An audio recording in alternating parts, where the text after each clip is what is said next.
Okay, so let us continue the discussion of Carnot cycle. Okay, so in the last lecture, so we explained the heat engines and we introduced the Carnot heat engine. Okay, so Carnot heat engine undergoes a cycle. It is a cyclic process. So if you want to convert some amount of energy into work, so it is not a single process. It has to undergo four a very important process. So that collectively we call it as the cyclic process, and that cycle we call it as the Carnot cycle. So Carnot cycle, in the step one, it undergoes isothermal expansion. In the second step, it undergoes adiabatic expansion. Then you have the isothermal compression, and finally you have the adiabatic compression. Okay, so this makes a Carnot cycle. Okay, so if I graphically represent Carnot cycle, okay, so in this today's lecture we have to derive the expression for the amount of work done during the cyclic process. Okay, so the amount of work given out by the Carnot engine. Okay, so Carnot cycle, no. So Carnot cycle. Okay, so as we studied in the last previous lecture, so this Carnot cycle, if I plot the graph of pressure versus volume, okay, so pressure versus volume, if this is our initial position 1, so initially you have the pressure P1, your volume is V1, and your temperature is T1. Okay, so first it undergoes the isothermal expansion. Okay, so this isothermal expansion, so the final volume is P2, pressure is V2, and your temperature remains T1. Okay, next it undergoes the adiabatic expansion. Okay, so during the adiabatic expansion, so your pressure becomes V3, decreases, volume increases, and temperature decreases from T1 to T2. Then you have the isothermal compression.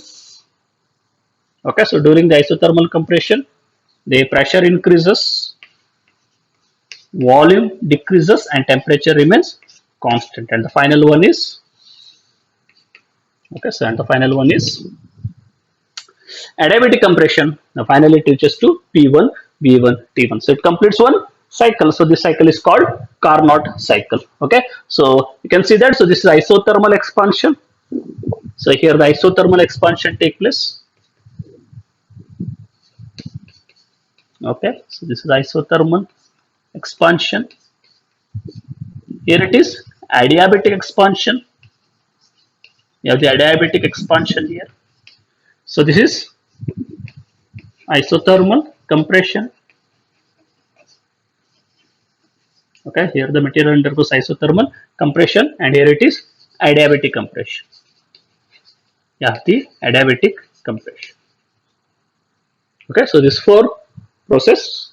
Finally, the initial state is same as that of the final state. Now, such kind of process we call it as the cyclic process, and it's a reversible. Okay, so this cyclic process is a reversible here. So today we have to find the efficiency of an Carnot engine. Okay, so we have to derive an expression for efficiency of Carnot engine. Efficiency is nothing but the ratio of heat energy given to the system and the amount of work done. Now that ratio it gives the efficiency. Okay, so efficiency is nothing but 1 minus W by Q1. So first we have to find work done during the isothermal expansion. Okay, so as you studied in the previous lecture, so in the isothermal expansion, so during the isothermal expansion, so the working substance absorb energy from the hot reservoir, and the amount of energy absorbed is Q1. During adiabatic process, okay, so there is no surrounding, it is insulated, so therefore here no exchange of energy take place.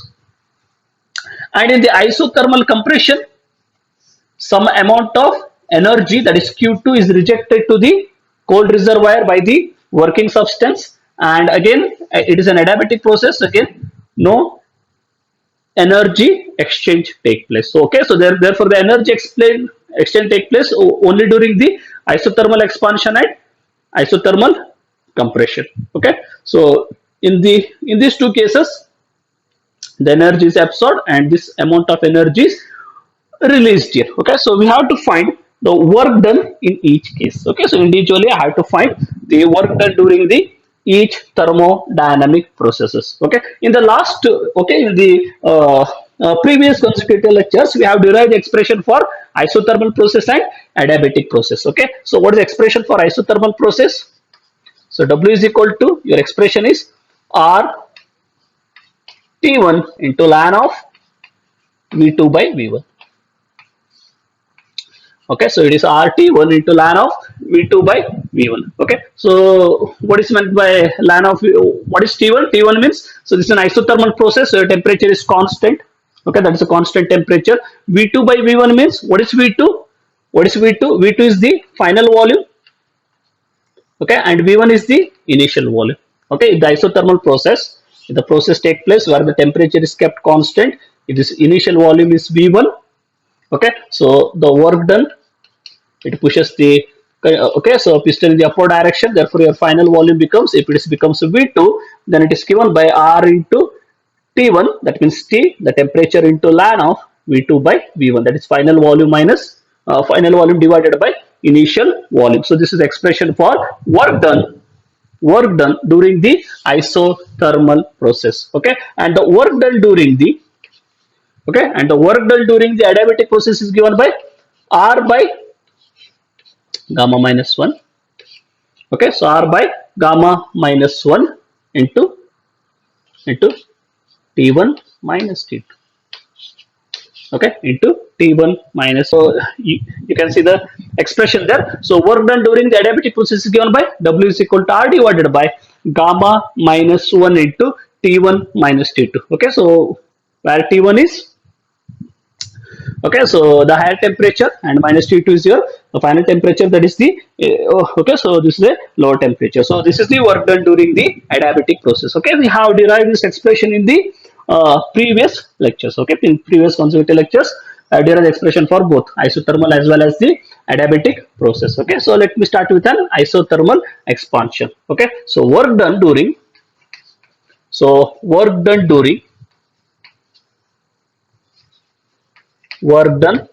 isothermal expansion is, okay, so work done during the isothermal expansion is, so what is the formula for work done during the isothermal process? Let me call it as okay, so here so it's 1 to 2, this is 2 to 3, so 2 to 4, so work done in between the steps 1 to 2, so W12 can be written as R. Okay, so we are taking the 1 mole. Okay, we have taken the 1 mole, so therefore otherwise it is nRT.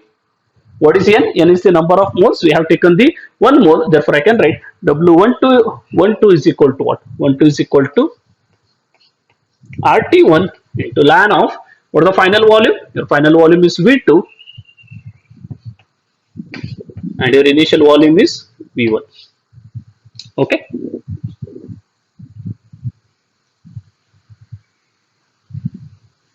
So W1 is equal to RT1 into ln of V2 by V1. Okay. So next similar. Okay. Now see here during the isothermal process, what does the first law of thermodynamics is? The mathematical form of first law of thermodynamics is delta Q is the amount of heat energy given to the system. So partially used for the change of internal energy and partially used for the work done. Okay. As you know that during the isothermal process there is no change in the internal energy. So your change of internal energy is 0. Therefore entire amount of heat energy is given to the work. Okay. So it is used for the work here. So therefore directly you can write Q is equal to W. So what is the heat energy given to the working substance during the isothermal process? Q1. And what is the amount of work done? Amount of work done is this much. Therefore I can directly write, so what is the value of Q1? Therefore the value of Q1, so amount of heat energy given to the working substance during the isothermal process, that entire amount of heat energy is get converted to work. Okay, so therefore you can write Q1 is equal to W, that is RT1 into ln of V2 by V1. Okay, let's me go to the next step now. From 2 to 3. So in 2 to 3, which process take place? It is adiabatic expansion. Okay, so the work, therefore the work done. So work done during adiabatic expansion is, okay, so work done during adiabatic expansion is, okay, so work done during adiabatic expansion, let me write W23 is equal to, okay, so W23 is equal to, so what is the equation for adiabatic process? R divided by gamma minus 1. So R by gamma, gamma is the ratio of specific heat, that is Cp by Cv, R by gamma minus 1, that is gamma is the constant for a, okay, particular nature of the gas, gamma minus 1 into, so T1 minus T2. Okay, you can see that the temperature is T2, so this temperature is T1, so this remain as it is, so this is T1 minus T2. Okay, so this is the work done during the adiabatic expansion. Okay, next is the 3 to 4, you have the isothermal compression. So next I have to find the work done during, so work done during, okay, work done during, so it may be okay, so the isothermal expansion, who is doing the work? The working substance doing the work on the surrounding, but in this case the surrounding is doing work on the working substance. Okay, whatever may be, so work done during isothermal, okay, so work done during isothermal compression is, okay, so this time the compression take place, work done during the isothermal compression is, so right, so work done from 3 to 4. So what is the formula? So RT1. So this time R into in isothermal process the temperature is constant. So during this isothermal compression, what is your temperature? The temperature is T2. So RT2 into ln of final volume minus initial volume. Who is the final volume? During the process 3 to 4, your final volume is V4 and your initial volume is V3. So you can write V4 by V3. Okay, so this is V4 by V3. Clear? Okay, so W34 is equal to R into T2 into ln of V4 by V3. Okay, next is work done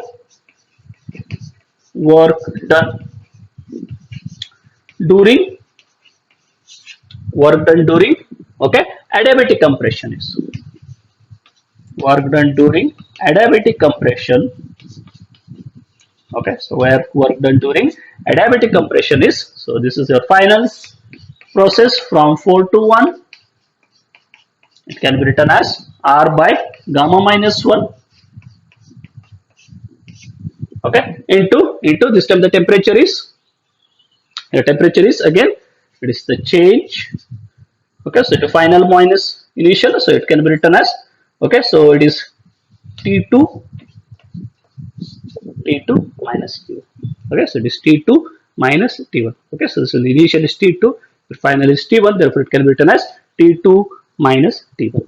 Okay, so this is the expression for work done during the individual process. Okay, now the net work done is given by, okay, so the net work done is given by the sum of, okay, all these thermodynamic processes. Okay, so the net work done is, therefore your net work done is, so net work done W, okay, so it can be written as W12, so work done during 1 to 2 plus W23 work done during 2 to 3 plus W, okay, so W34 plus W41. Okay, but now see here, so this W34 and your W41, they should have the minus sign. Okay, they should have the minus sign. Reason is, you have to apply the sign convention for the first law of thermodynamics. So in the first two cases, okay, what is the first law of thermodynamics sign convention of first law of thermodynamics is, if work is done by the working substance, then work is taken as positive. Okay, if work is done on the working substance, then the work is taken as negative. Okay, in the first two cases, I have seen that who is doing the work here? Work is done by the working substance. Therefore, your volume is increasing. Therefore, you call that particular process as expansion. Okay, so in the first two cases, your work is positive, and in the next two processes, okay, during the compression, who is doing the work here? So work is done by surrounding on the system. Okay, if work is done by the surrounding on the system, then work done is taken as negative. Okay, so this is the sign convention of first law of thermodynamics. Okay, if the body absorbs heat energy, positive. If it rejects the heat energy, then it is taken as negative, like that. Okay, so are you getting me? So therefore these two, they are taken as positive. Okay, so next terms are taken as negative. So therefore I can write here, so W12 can be written as, therefore work done, so therefore the total work done is, okay, so therefore the total work done is, let me write here,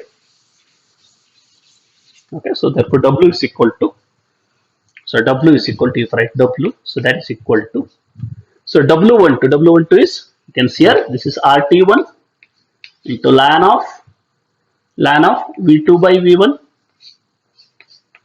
Okay, next is the plus. Okay, so next plus, it is R by gamma minus 1.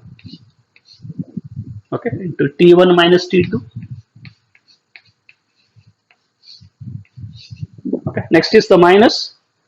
Okay, so this is minus of RT2 into ln of V4 by V3. And the last is again, it is minus of R by gamma minus 1 into, okay, so this is again, you can see here, so yes, small thing changes, so this is T1 minus T2, this is always, okay, so larger minus the lower one, T1 minus T2, so again this is T1 minus T2. Okay, so therefore W is equal to what? RT into ln of V2 by V1 plus R into gamma minus 1 into T1 minus T2. So minus RT into tan of ln of V4 by V3, R into gamma minus 1 into T1 minus T2. Okay, so as you can see that, so this is R by gamma minus 1. So this to get cancel. Okay, therefore the total work done, the formula for the total work done is given by W is given by, okay, W is given by, you can see here RT1, okay, RT1 into it is ln of V2 by V1, okay, minus RT2 into ln of, okay, ln of V4 by V3.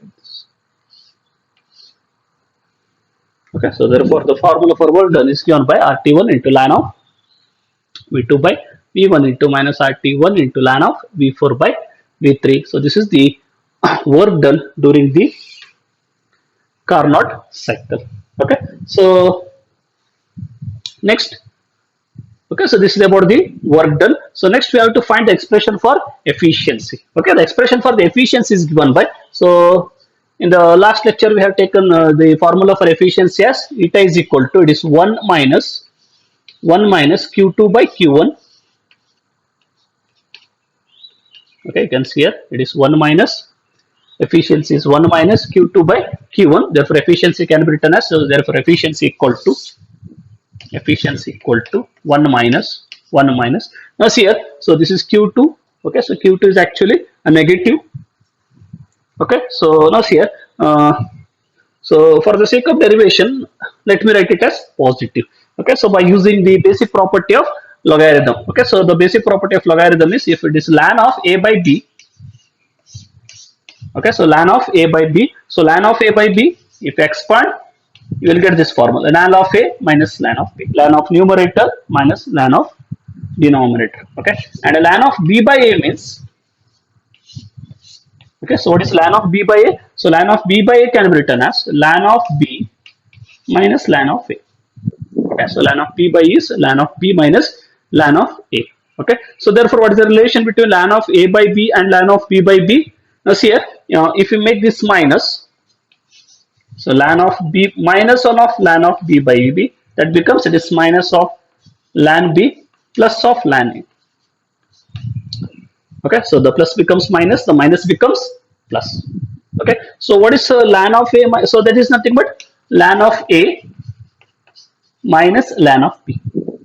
Ln of A minus ln of B. What is ln of A minus ln of B? Ln of A minus ln of B is nothing but ln of A by B. Therefore, what is the relation between ln of A by B and ln of B by A? So you can write it as, therefore you can say that ln of A by B is equal to minus of ln of B by A. Okay, I can use this property of logarithm. Okay, ln of B by A, ln of A by B can be written as minus of ln of B by B. Okay, therefore here your RT2 becomes, you can see here, okay, if you look at this term here, okay, if I write like this, RT2 into, instead of ln of V4 by V3, if I write V3 by V4, okay, so if I write RT2 into ln of V4 by V3 instead of V4 by V3, if I write V3 by V4, then automatically this becomes minus. Okay, this becomes minus. Okay, already minus is there, so this term becomes plus. Okay, now see here, so this term becomes minus. Okay, so are you getting me? Okay, so therefore you can write it as minus RT2 into ln of V3 by V4. So therefore, as your W is negative, so negative of negative becomes positive. Okay, therefore you can write Q2 as RT2 into ln of V3 by V4.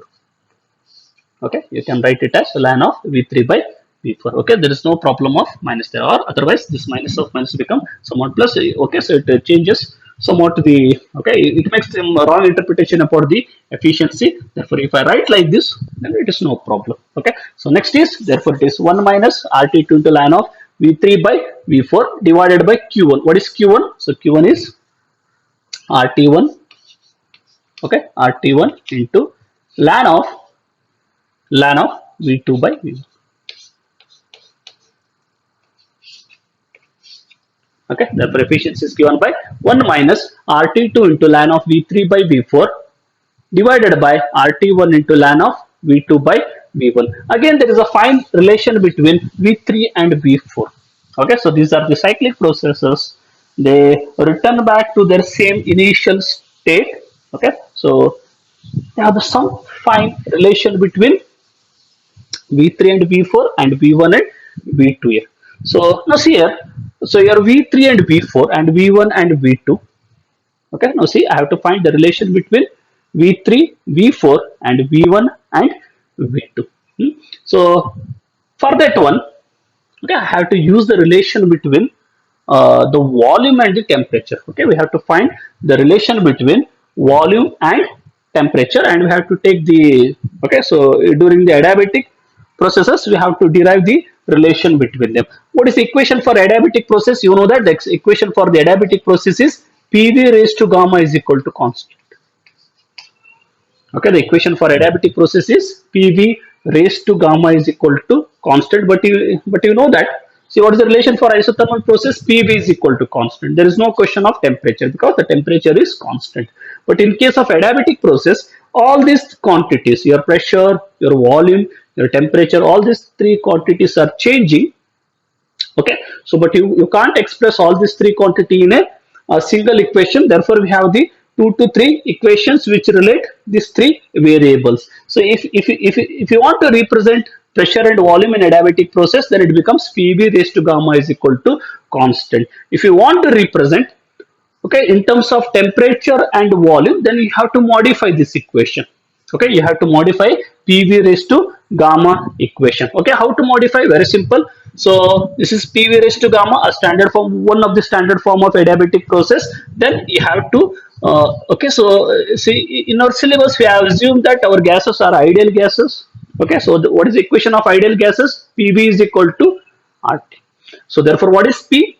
Because I have to write in terms of volume and temperature. Therefore, I want to replace P by temperature. Therefore, what is P? So I can write it as P is equal to what? P is equal to RT by V.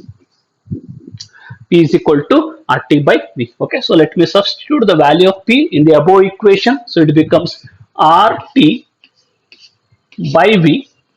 Okay, RT by V into V raised to gamma is constant. Okay, so our equation becomes RT by V into V raised to gamma is equal to constant. Okay, so if I just remodify this term, so therefore it becomes RT into if I take V on the numerator, it becomes V raised to gamma. So when it comes to the numerator, okay, it becomes V minus, therefore it becomes gamma minus 1 is equal to constant. Okay, so therefore R into T into V raised to gamma minus 1 is constant. Okay, now this is the relation between temperature and volume. Okay, so similarly you can relate the relation between the temperature and pressure also. Okay, just to replace the volume by pressure or temperature, you will get the third equation. Okay, so for my discussion, okay, for our discussion, we require this formula, that is RT raised to gamma minus 1 is constant. Okay, what is meant by constant? If you take any temperature and volume, if you take T1 V1 raised to gamma minus 1, that should be equal to what? T2 V2 raised to gamma minus 1. If you take any temperature and volume at any instant of time, but their product should remain constant. Okay, so RT into V raised to gamma minus 1 is equal to constant. Now here, so when I take the temperature T1, okay, so during the first interval, if I take the temperature as, okay, so here, so this is an equation for adiabatic process. Therefore, I have to take either in 2 to 3, or I have to take between 4 to 1. Okay, so if I take 2 to 3, okay, during the step 2 to 3, okay, between the step 2 to 3, so between the step 2 to 3, what is your volume? Your volume is V2 and your temperature is T1. So therefore I have to write R into this is T1 into V2 raised to gamma minus 1. That should be equal to what? That should be equal to R into, now the temperature changes to T2 into, this is V3 raised to gamma minus 1. Okay, so because these equations are applicable for adiabatic processes, I have the two adiabatic processes here. Between 2 to 3, it is an adiabatic process. Between 4 to 1, it is an adiabatic process. Therefore, okay, so during the steps only, we have to apply this equation and find the relation between that relation V3 by V4 and V2 by V4, like that. Okay, so your R get cancels, so you can write here, therefore T1 by T2. Okay, you can write here T1 by T2. If I take T1 by T2, it becomes what? It becomes V3 by V2. Okay, V3 by V2 raised to gamma minus 1. Is it correct? Okay, I have taken T1 by T2. I taken the V2 on the other side. So it is V2 divided by gamma minus 1. The power is common, gamma minus 1. Therefore, T1 by T2 is equal to what? V3 by V2 into gamma minus 1. Or V3 by V2 is, therefore your V3 by V2 can be written as T1 by T2. Okay, T1 by T2. If I take the power on the other side, if it is square, on other side it becomes square root. Therefore, it is gamma minus 1. On the other side, it becomes 1 by gamma minus 1. Okay, so this is for V3 and V2. Similarly, okay, again one more time I have to apply this equation. Okay, during the path 4 to 1. Okay, so during 4 to 1, you can see here during 4 to 1, again R into T raised to gamma. So during 4 to 1, so what is the temperature here? The temperature is T2. So the temperature is T2. What is the volume here? Volume is V4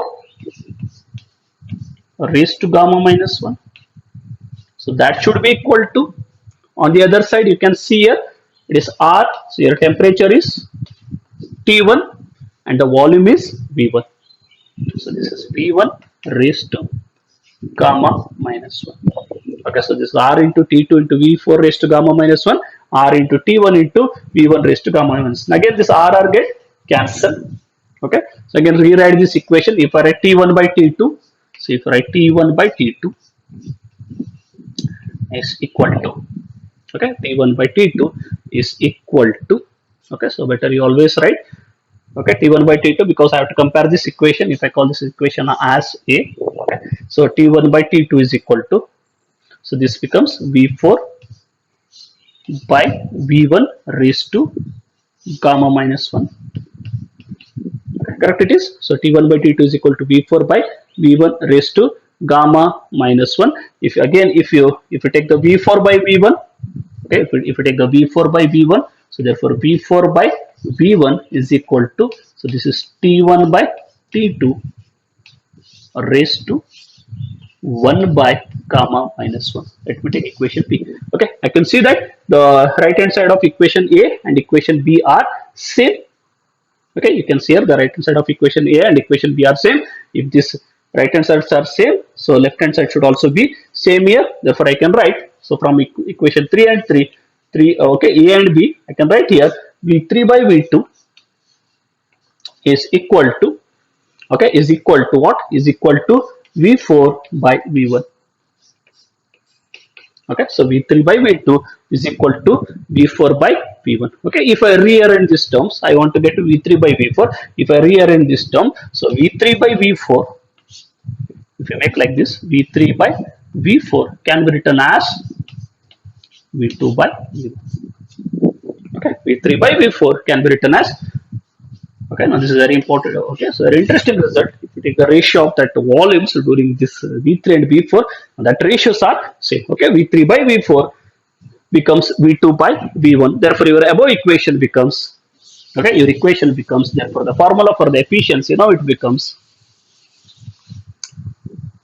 okay, so therefore, eta is equal to, now I can write 1 minus, okay, 1 minus, so here it is R T2 into ln of V3 by V4. Instead of V3 by V4, I can write V2 by V1, V2 by V1.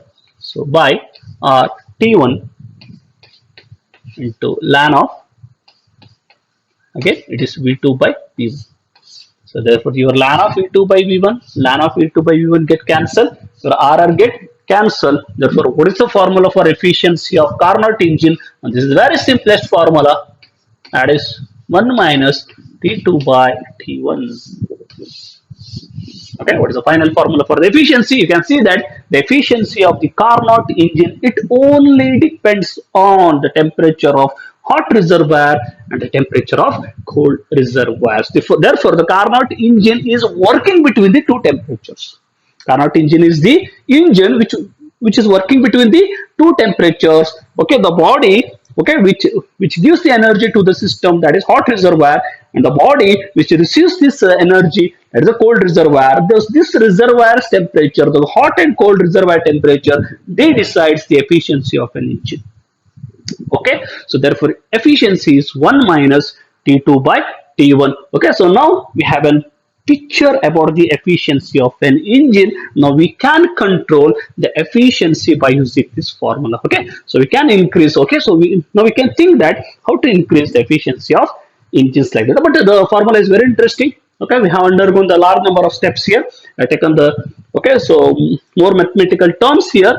But then finally we are getting a very simplest formula for the efficiency, that is eta is equal to 1 minus T2 by T1. Okay, now this formula directly says that, okay, now this formula, okay, again, okay, so